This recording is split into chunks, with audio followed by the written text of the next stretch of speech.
I believe fighters should fight at their natural weight. I think we need to do something about this. I believe that this is it's a matter of importance, you know, because we've seen loads of times people collapsing now. People have been moved to the hospital.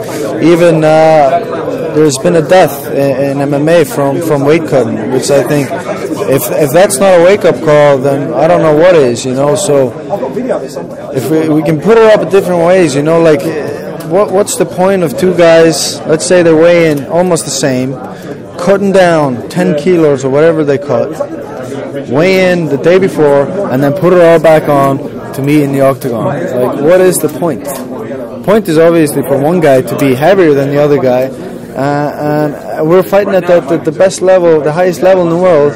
And why can't these guys just man up and fight people at their own weight?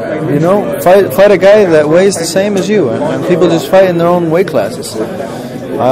I think that there's definitely something needed to be done to ensure that people are not cutting at least not this much weight, you know. How much weight do you cut, or you don't cut anywhere? It's about 3 kilos for me.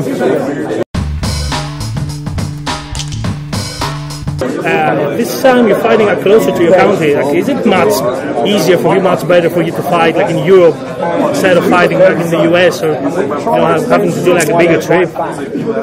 Yeah, it's always easier, you know, when you travel. I mean, it's always easier to travel here than to travel to America, especially the West Coast, you know. Although I'm used to it, you know, and it's not a major thing when you're used to it, you know. Maybe when you're doing it the first time and stuff, some things that you didn't expect, but when you know how it is, you deal with it, you know.